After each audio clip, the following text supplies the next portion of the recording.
வணக்கம். முரளி தமிழ் கவிதை யூடியூப் சேனலுக்கு உங்களை வரவேற்கிறோம். தொடர்ந்து கவிதை கேட்டு வரும் அனைவருக்கும் நன்றி.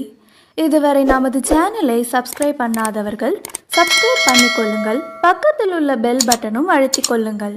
கவிதை பற்றி உங்கள் கருத்தை கமெண்ட் பக்கத்தில் பதிவு பண்ணுங்கள். பிடிச்சிருந்தா லைக் பண்ணுங்க, ஷேர் பண்ணுங்க. வாருங்கள், கவிஞரின் குரலில் இன்றைய கவிதை மழையில் நனைவோம். வணக்கம்.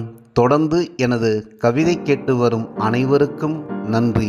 இன்றைய நம் காணொளியில் ஒரு நாள் தன் காதலியை சந்திக்க முடியாத ஒரு காதலன் பாடுவது போல் இன்றைய கவிதை. பாருங்கள், கவிதைக்கு செல்வோம். ஒரு நாள் ஒரே நாள் உன்னை நான் பார்க்கவில்லை, 1000 நாளாய் எனக்கு நகர்ந்ததே. ஒரு நாள் ஒரே நாள் உன்னை நான் பார்க்கவில்லை, 1000 நாளாய் எனக்கு நகர்ந்ததே. நாளெல்லாம் விழிநீரில் கரைந்தேனே, விடியும் வரை உலகை நான் வெறுத்தேனே. நாளெல்லாம் விழிநீரில் கரைந்தேனே, விடியும் வரை உலகை நான் வெறுத்தேனே. உள்ளமெல்லாம் சோக வெள்ளம் சூழ்ந்ததே, உயிரும் கொஞ்சம் கரைந்ததே. ஒரு நாள் ஒரே நாள் உன்னை நான் பார்க்கவில்லை. அலைபேசி அழைப்பையெல்லாம் ஆசையாக எடுப்பேன்.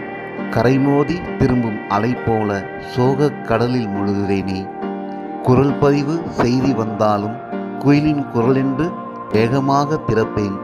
கோட்டானின் குரல் ஒலிக்க கேட்டு வேதனையில் மூழ்கிப் போவேன். நீ அமர்ந்திருக்கும் இடத்தை அடிக்கடி வந்து பார்ப்பேன். தரிசனம் கிடைக்காத பக்தனைப் போல் பரிதவித்து போவேனே. பாவை உன்னை பார்க்காத ஒரு நாளும் ஒரு யுகம்தானே, மனசெல்லாம் போர்க்களம்தானே. பாவை உன்னை பார்க்காத ஒரு நாளும் ஒரு யுகம்தானே, மனசெல்லாம் போர்க்களம்தானே. ஒரு நாள் ஒரே நாள் உன்னை நான் பார்க்கவில்லை. மதிமுகம் காணாமல் மணித்துளியிலும் உயிர் துளி கரையும். கிளிப்பேச்சு கேட்காமல் மொழி பேச்சு மறந்து போகும். மௌன யுத்தத்தில் மனசெல்லாம் முகாரி ஒலிக்கும். கண்ணீர் கங்கையில் கண்கள் மிதக்கும். மௌன யுத்தத்தில் மனசெல்லாம் முகாரி ஒலிக்கும்.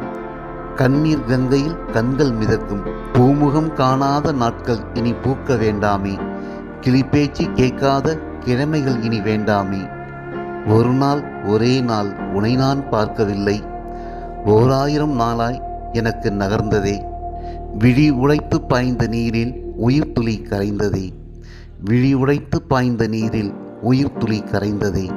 நன்றி. இந்த கவிதை உங்களுக்கு பிடித்திருந்தால் உங்கள் கருத்துக்களை கமெண்ட் பக்கத்தில் பதிவு செய்யுங்கள். மீண்டும் வேறு கவிதையுடன் உங்களை சந்திக்கிறேன். நன்றி, வணக்கம்.